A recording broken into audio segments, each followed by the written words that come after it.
Hi guys, welcome back to the channel. Today I have the Galaxy A51 full review. This is it right here in my hands, a mid-range smartphone from Samsung, 330 quid. Let's take a closer look.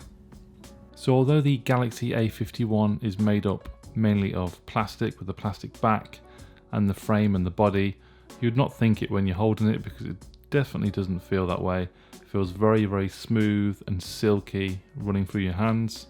Build quality is really good and it feels like you're holding maybe a higher end smartphone. So Samsungs are known for their beautiful displays, and again, this is a 6.5 inch Super AMOLED display which does look very, very nice, very glossy and just a pleasure to look at. Has a resolution of 2400 by 1080p, colours are vibrant and visuals are good. So the A51 supports 15 watt charging.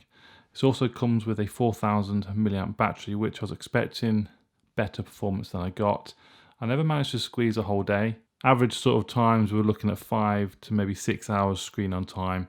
6 hours was probably sort of the best I got out of it, to be honest. So a little bit disappointing for me in that area. This is powered by the Exynos 9611.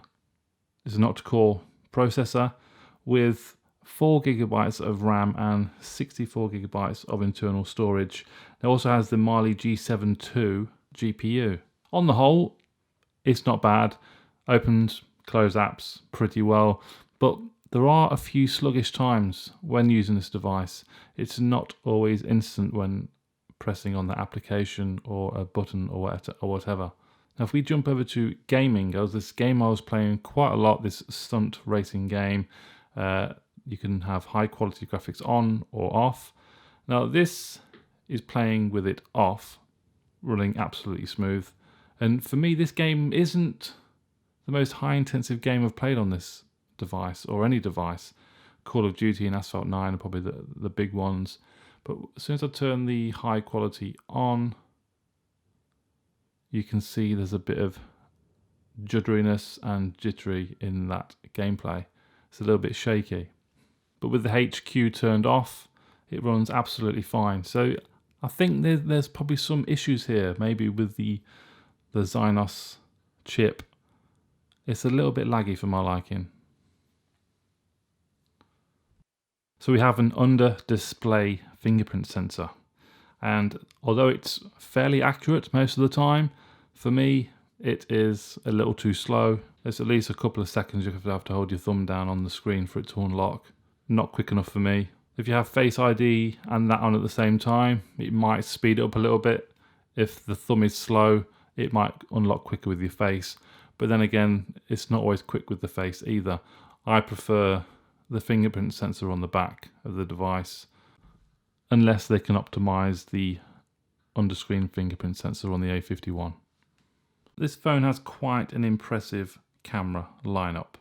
Quad camera, 48 megapixel, 12 megapixel ultra wide, a 5 megapixel depth lens, and a 5 megapixel macro lens, which in all honesty I forgot was even there a few times and very rarely used it. The front facing camera is a 32 megapixel sensor, which does take some really good shots.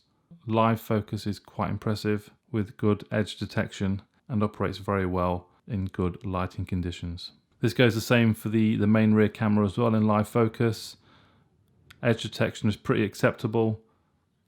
Again, quality is good in really good conditions, but the A51 does suffer a lot in low light situations. You can find quite a lot of noise and distortion in some of the pictures and the videos when in low light conditions. I like the ultra wide feature on the A51. Some of the pictures and videos can become a little bit distorted around the edge, but on the whole I think you can capture some really good shots in ultra wide, and you can use this both in picture and video. And if you jump over to video now, you can see it can shoot at 4K and 1080p as well, and 720p. But for this video, I just chose to shoot at 1080p and 4K, and also experimenting with the ultra wide angled lens as well. Let's take a look at these videos. Okay, so this is the front facing camera of the Galaxy A51. directly in front of the window, so lighting conditions are good and quality is brilliant. Now let's switch to a darker area.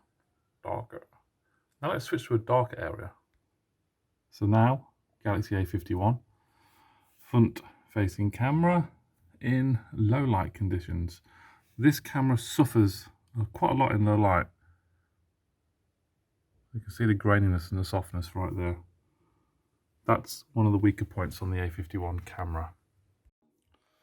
So this is 4K footage on the ultra wide angled setting, obviously on the rear camera. Obviously indoors we do have a nice window out there, so we've got plenty of natural light coming in. I think it does a pretty good job. If I switch now to the normal angled lens. Okay, so now we're at normal 4K. So this is the normal angled lens, so it's cropped in a lot more.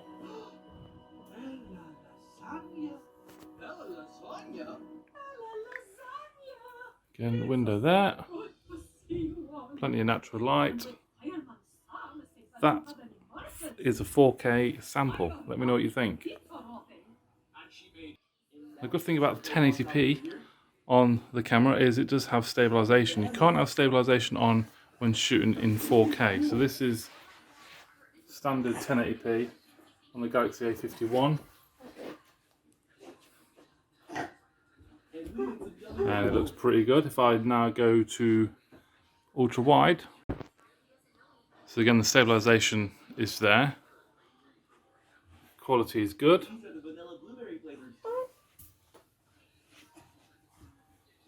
And obviously you're getting much more on the screen.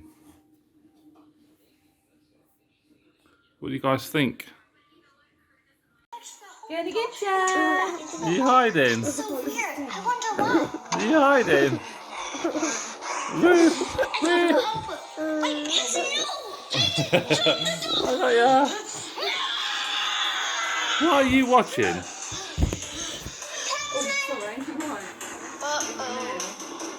So apart from the disappointing performance in low light for the A51, I think the camera on the whole is pretty good. Has some good 4K footage, the nice ultra wide angled lens. Stabilization seems good as well, although you don't get it in the 4K. But good shots can be captured on this smartphone. Okay guys, so I think I'm ready to summarize for the Galaxy A51. This is the end of the review.